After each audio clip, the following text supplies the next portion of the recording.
Today, there's always a lighthouse. There's always a man. There's always a fishy.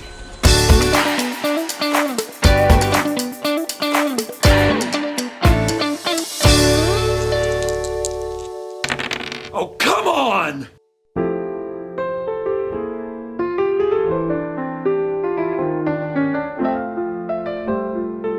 The Lightless Beacon is a free scenario for Call of Cthulhu by Chaosium and was written by Lee Carr with Lynn Hardy. The module was released in 2019 in celebration of Greg Stafford, the founder of Chaosium, who had passed away a year earlier in 2018.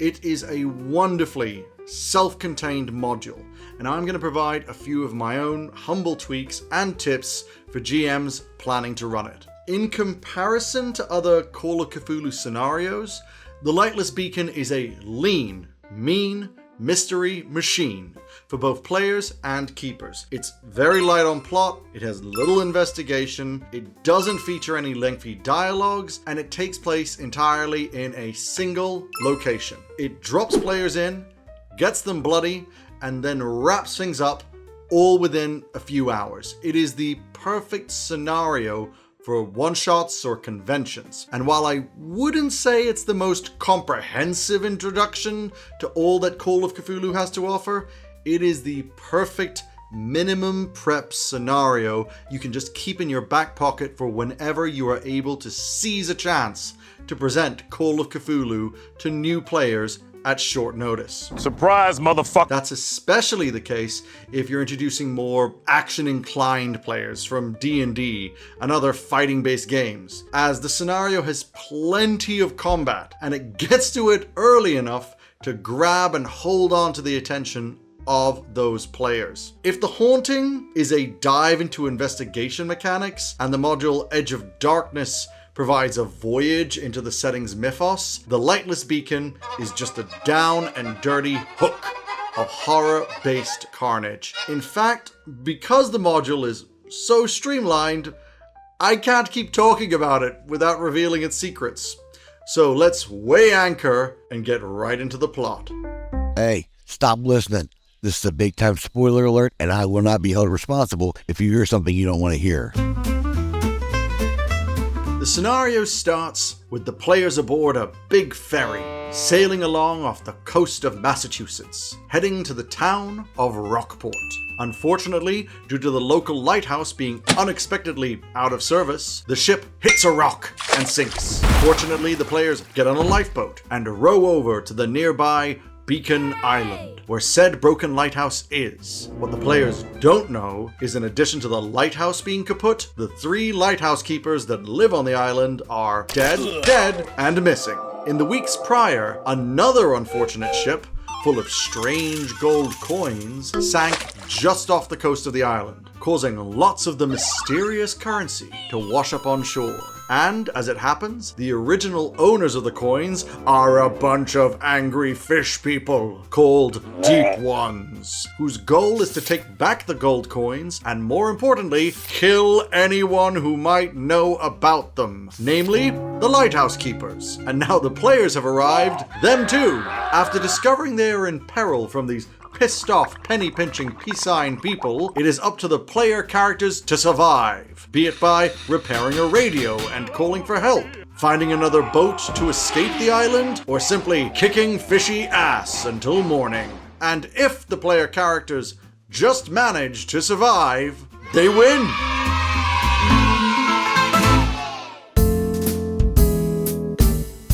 The inciting incident of this whole scenario is that the ferry the players are riding on strikes something and sinks, all because the lighthouse wasn't shining. It's really just a plot device to hand-wave dropping your players onto the island. And I am honestly not a fan of this start, and for several reasons. Firstly, it messes with the tone you want to set. Now, some could argue that starting with a ship sinking is exciting, and indeed, it is often good to kick off a narrative with something loud, or as one of my favorite lecturers at university put it, always start your stories with a fight or a But a bang of a beginning isn't always right. And indeed, with horror, you often want to begin with the complete opposite of that. You want a sense of creeping dread. While there are several extremely good scenarios that start with something shocking, usually that's something of a macabre nature that leaves an uncomfortable and twisted dread in its wake, like when you stumble across a brutal murder. But in this case, it's just, oh no, your boat sank. My second reason for being anti-ferry sinking is it adds some wobbles to the pace and wrinkles to the plot, especially if you act it out. Just the four of you survived, no one else. If you act that out, do you have to try and awkwardly make sure to have the party escorted to a boat by a crewman and float away while everyone else on the ferry just drowns behind them? Are there no other boats for any other passengers? One of the pre-gens is a government agent. Surely they'd try to help others. Though this can all be worked around, acting the ferry sinking out adds more complications and questions than a setup really should, before you've even gotten to the island. My third reason to be anti-ferry sinking, and really most importantly, is when you land on Beacon Island, your party is on very uneven footing if you were using the pre-generated characters. In a bit of a bizarre coincidence, out of the only 4 survivors from this wreck, 2 of them were actually traveling to visit this specific nowhere lighthouse, which for them actually means the boat crash wasn't all that bad. After all, they've saved on the time, money, and bother of hiring another vessel to bring them over from the ferry's destination of Rockport. As disasters go, this is quite handy. Which isn't really the mindset you want to establish. But more importantly, since the other 2 pre-gen characters have no reason or wish to be here, they get a bit of a raw deal. Instead, I like to have the group heading over to Beacon Island on purpose, riding on a small craft, be it a small fishing boat or a dinghy, something that has an outboard motor, or motor of any kind. You can do that creepy build-up as you approach the island from a distance, as you slowly draw closer. Your group gets a minute or so of time to talk about what they're going to do when they arrive at the lighthouse, when suddenly the lighthouse beacon ahead blinks out of existence. Something has gone very wrong at their destination. This is where the dread begins. But wait, if you're on the way to the lighthouse island on purpose, that only makes sense for 2 of the pre-gens provided. That's true, which is why I have alternatives. First, I want to address all the keepers with players who have created characters instead. If you want your group to be newly created, unlucky souls with no idea about the mythos to get stranded on Beacon Island with no idea what's going on, that's great. In fact, if you do that, definitely keep the ferry sinking. But have it as something you monologue before gameplay starts. Describe how the waters were rough on the journey, and the night was dark, that after an almighty crash, the ship began going down fast, and as the only lucky sods to be near the lifeboats, your 4 barely got on board one and got it untied before the waves started tossing you away from the rapidly submerging wreckage behind you, rowing towards the nearest landmass you could see. But in this case, make sure to keep all your players unconnected to the island. Don't tie them in. Let their focus purely be on safety. Safety that they are not gonna find. Doom has led them here. Claim back that dread rather than have players front-loaded with both a crash and a mission. Another spin on creating brand new characters is that you create 4 replacement lighthouse keepers who are heading to work at the lighthouse, relieving the current trio for the next few months. Lighthouse keeping takes a toll, and it is quite common for crews to be rotated out. For any fans of the Robert Eggers film, The Lighthouse, Robert Pattinson's character is a former lumberjack with absolutely 0 experience at lighthouse keeping. What's a timberman want with being a wiki? Taking it up to get away from his past. And your player characters can likewise hail from any other occupation, Hell, if they make it out alive and keep investigating weird stuff, since they likely are done with lighthouse keeping, you've even got a cool brand for them as the Lamplighters, or whatever. And lastly, regarding custom characters, what do you do if you're in a continuing campaign with a table of existing characters and you want to bring them to Beacon Island? Well, in that case, no boat crash, skip the boat crash, have them piloting towards the island. They can be answering a request from undercover agent Thomas, their contact on Beacon Island, who's begged for their help in light of the Bureau not taking his concerns about mysterious smuggling activities and strange figures seriously. This works especially well if the group is in an established organization with contacts in various places. However, one of the main draws of this module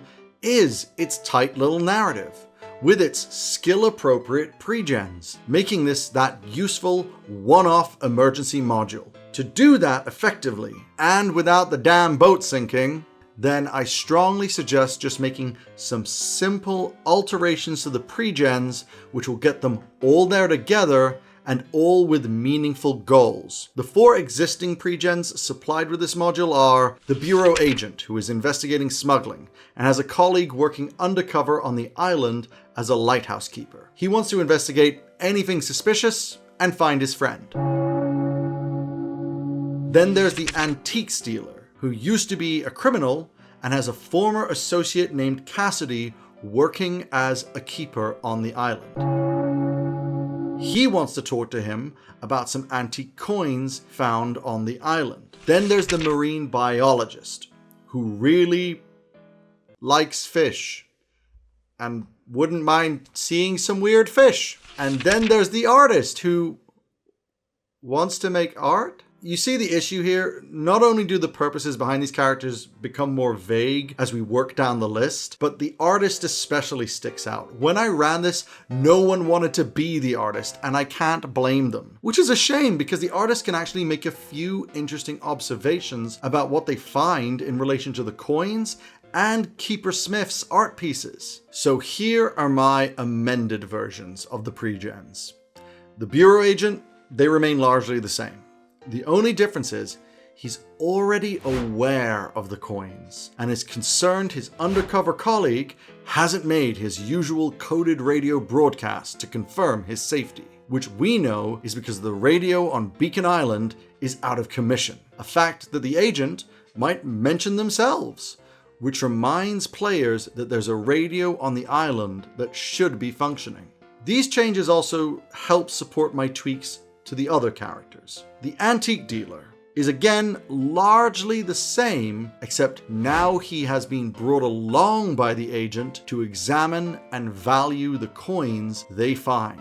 I like the idea of this being part of a deal to waive any investigation into the dealer's present dodgy practices. I think it ties the group's survival together. But if you like, you can have it that the agent is unaware the person he's brought along has a past connection with Cassidy and is just there to identify the coins. The marine biologist is where I start to shift things a bit. Rather than just being a fish expert who shows up by random to meet some monster fish, I say to make him your ride to the island, and hopefully your pilot off of it. He can be a representative from the Bureau of Fisheries, performing a study in the area. Not only does it make sense for another government employee to pilot the investigator over rather than some random local, but you can provide the marine biologist with a backstory of looking into strange aquatic happenings in the area. Things like fishing craft being left with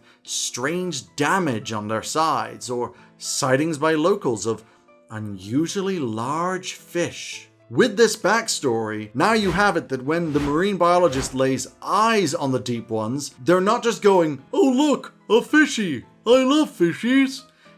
It's a piece of the puzzle solved for them. Lastly, the artists, they get my biggest overhaul. I was inspired by the film The Untouchables by Brian De Palma and the true life inspiration of Bureau agent Elliot Ness, who was a notorious self-promoter, often inviting press along to his raids to snap pictures. You ready? Ready. With that in mind, I suggest changing the artist into an investigative journalist who's been doing a ride-along with the bureau agent character to spill some ink and snap some pictures. The journalist has been waiting for something to actually happen on this assignment for weeks, and now this trip to Beacon Island might get him his story.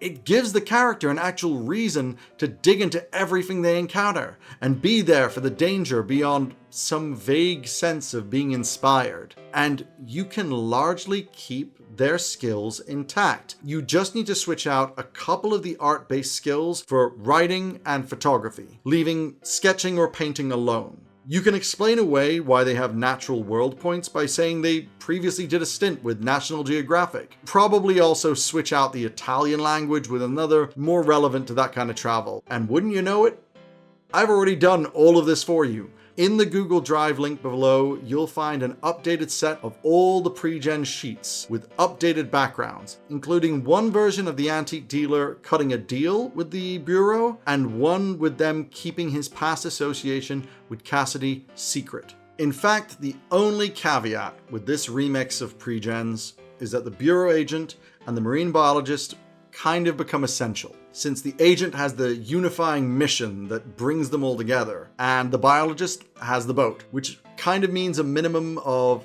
2 players. But really, that's not a deal breaker, since this module isn't the best for solo runs anyway. Personally, I actually think this adventure is best designed for 3 characters, to really ramp up the isolation. But whether you go with 2, 3, or a whole set of 4 characters, you're gonna want them to be packing a punch. There are 3 guns potentially available to your player characters. There's a revolver, which is on Cassidy's body up in the lighthouse. There's another on the body of Agent Thomas. And if you're using the pre-gens, the agent is packing a gun. But how about we provide something with a little more kick?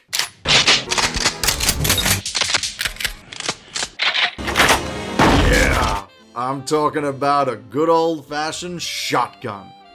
And it's not just because they're cool. This is my boomstick! Which, yeah, they are. There's a reason that shotguns are a mainstay of many siege horror movies, where you have that horde of enemies closing in. Shotguns are a blunt, ugly weapon for a blunt and ugly situation.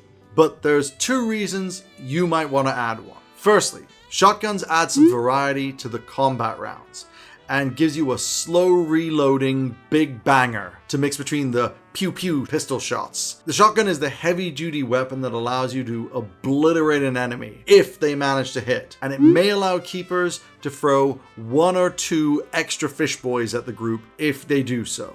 Shotguns also offer a running low on ammo moment. The other guns in the module, they have quite a few shots, but the shotgun, that's going to run dry real quick and add some tension when you have to drop it. The other reason for adding a shotgun is that new players might be trying this game out for the first time, and different weapons, particularly guns, each work differently in Call of Cthulhu. Shotguns, for instance, vary wildly for damage at different distances, and they don't do impaling damage. Including shotguns allows keepers to show and explain that. You'll note that none of the pre-gens actually have points in shotguns and are at the flat 25, which I find to be a really weird choice for the bureau agent, but that's actually part of my point. Keepers can explain that different weapons and guns need a different skill, and that if players want to increase their chances, they can either close that distance to the fish boys to get that sweet bonus dice, or use something else. And if they want to swing that boomstick like it's a club, you're also now able to show off the improvised weapon damage. So where do we put these shotguns? Well, there's a couple of options. The most realistic one is to just put it in the hands of the bureau agent. Something suitable for a raid. In which case, may I suggest the Winchester M1912 from the Investigator Handbook, as seen wielded by the bureau agents in The Untouchables. Did I mention how much I love The Untouchables?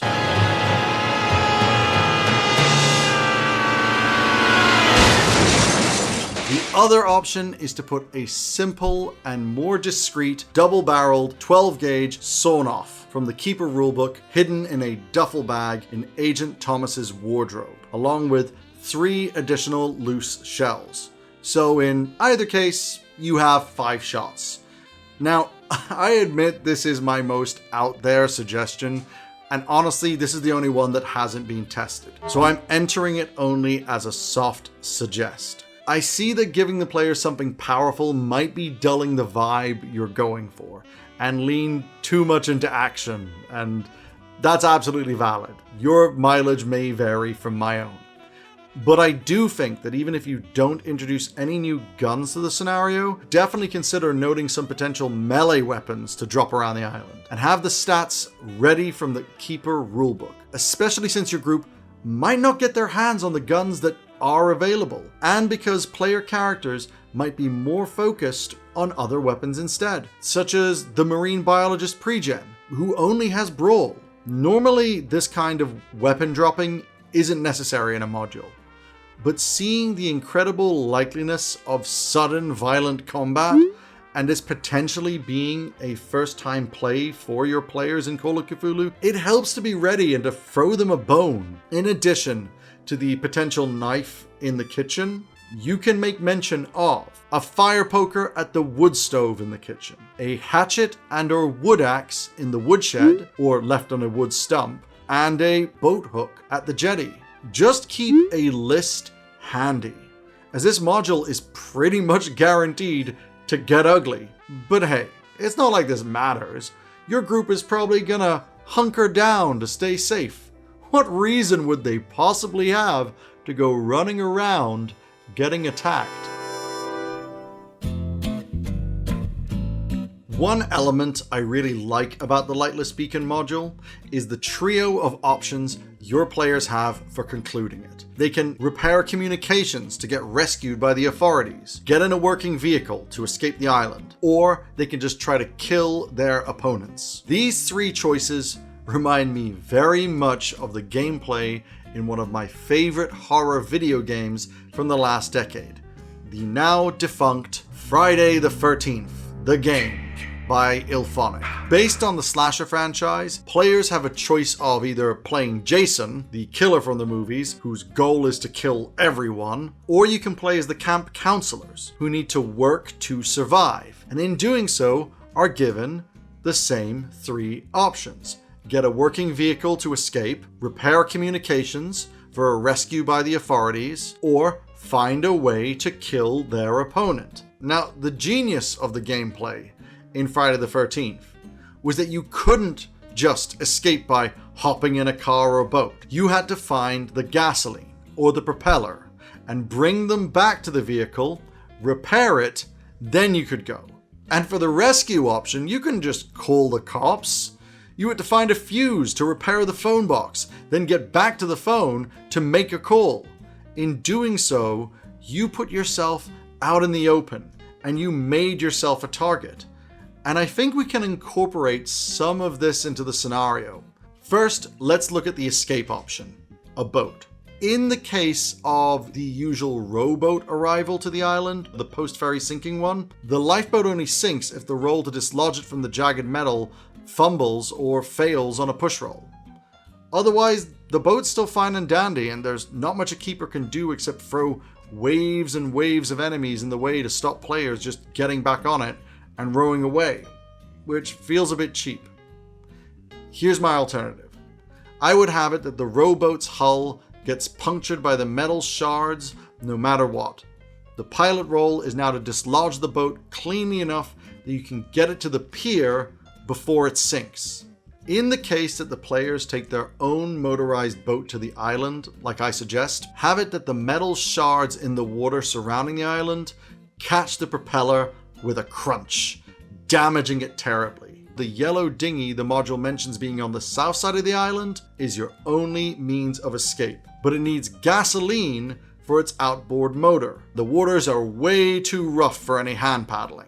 We're talking about propellers and gasoline because we want a reason for the players to have to venture out and risk attack for the reward of escape. we want to give them a mission. We'll put a replacement propeller in the tool shed and tanks of gasoline in the generator room. And it's when they head out there and are lugging the stuff over to the boat or are conducting the repairs, that's when you hit them with an ambush. As a side note for keepers, when it comes to the South Pier, the write-up only mentions the path leading to the pier in the section about the pier itself. So please remember to make a note about that path leading there in the section about the general area around the lighthouse. When it comes to the other option of calling the authorities, there's the broken radio. Just like the boat, we can put an essential part of that radio in the shed, perhaps a fuse or copper coil that they need before they can attempt a repair roll. Now, I will note the module already has a great similar trick to luring players out with the generator potentially going dark. As the radio does need the generator's power, keepers can skip this requirement if the players already had to do that generator run. But one extra touch you might consider for whenever they do discover and examine the radio is that despite all the wires being pulled out as if the radio required a lot of work, they notice that the repair needed is quite straightforward and should have been spotted, with only one specific part damaged or removed. And that's strange. Maybe your players come to the conclusion that someone had intentionally sabotaged the radio. But who would do that? There are 3 lighthouse keepers in this story. There's George Cassidy, who kicked things off by gathering the Deep One coins and getting a little crazy about it. George ends up mauled to death at the top of the lighthouse, where the group find his body.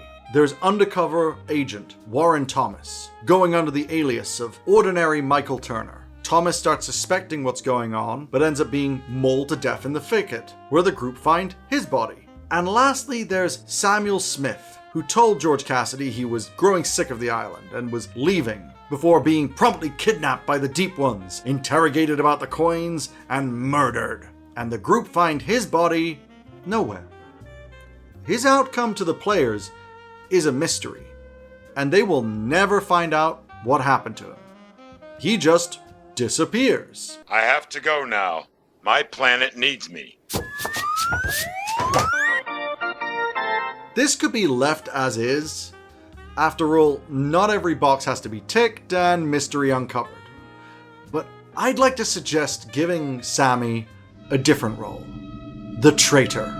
In reading the module, I noticed one piece of especially bad luck that befell the lighthouse. The radio broke, cutting off all connection with the mainland the day before. In Cassidy's journal, he mentions that Sammy was the last to use it, that Sammy says it randomly broke, and that Sammy promised to fix it. But when the investigators find the radio in the tower, it's somehow still totally broken. Now, it's assumed that Sammy got grabbed before he could conduct repairs, but what if that wasn't the case? What if Sammy broke it on purpose? What if Sammy wanted the lighthouse incommunicado? What if Sammy is working with the Deep Ones? Now, this isn't quite as ridiculous as you might think. Definitely not from the perspective of the Call of Cthulhu setting. This scenario is a spin-off from the H.P. Lovecraft story, The Shadow over Innsmouth, which I highly suggest you read because it is superb and because it will help you understand the motivations of the Deep Ones. Spoiler alert for the story. Hey, stop listening. This is a big-time spoiler alert, and I will not be held responsible if you hear something you don't want to hear. It's eventually revealed that the entire town of Innsmouth has been in cahoots with Deep Ones in return for their treasures from the South Seas. And as part of this deal, many of the townsfolk have been interbreeding with the Deep Ones over generations, resulting in the creation of strange-looking hybrids, just like the body the party will find in the Lighthouse Tower. 2 key takeaways from The Shadow over Innsmouth that are relevant are as follows. Firstly, the Deep Ones, even though they're primitive, are not stupid and want to make deals with those they can benefit from. And secondly, anyone could potentially be a Deep One and not know it. At the end of Lovecraft's story, the main character actually realizes that they too are a descendant of the Deep Ones and are beginning to slowly transform in appearance over the years, taking on more and more of that Innsmouth look, and he begins to feel a call to join his fraternal fishfolk. Innsmouth is only just up the coast from Beacon Island, and it's where the Ship of Coins in this module was heading. So what if Sammy is also unknowingly a Deep One hybrid? What if while scouting the island for their lost treasure, the Deep Ones and Sammy felt their mutual connection?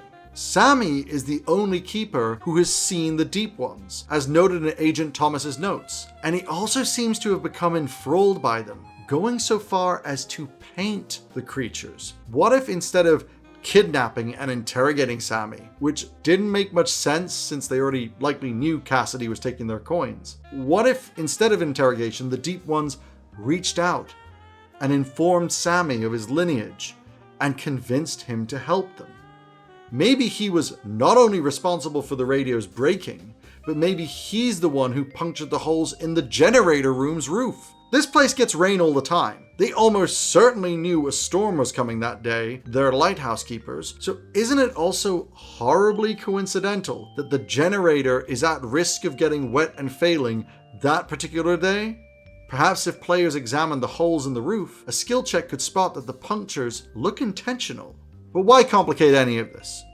Well, not only does it tie up some of the odd coincidences and introduce the Lovecraftian themes of human collusion with these horrible entities, but it gives Sammy a part to play. They're supposed to be a mysterious figure, seen standing on the opposite shore at Folly's Point, watching Beacon Island. A hybrid. Well, instead, that can be Sammy. And just like how it says that hybrid can come over for a final showdown if the party have still got fight in them, that makes more sense as Sammy, describing his features in Innsmouth look terms of pale skin, bulging eyes, thinning hair, and thick lips. Sammy can talk about finding his people, and that his lifelong call to the ocean finally makes sense. On the other hand, if your party is too messed up for a return showdown, it means Sammy is still out there. He can be used as a hook for future adventures. Perhaps he's stalking the group, waiting for his chance to finish the job. Thank you so much for watching. I'm really sorry for the long gaps between these videos, but between a full-time job, my wonderful family, and actually finding time to run and play games, things can get a bit hectic. But I also wanted to take a moment here to stress something, that none of my boosts are ever correct. They're just things I found worked for me. The only correct way to run your game is for you to run your game however you want to.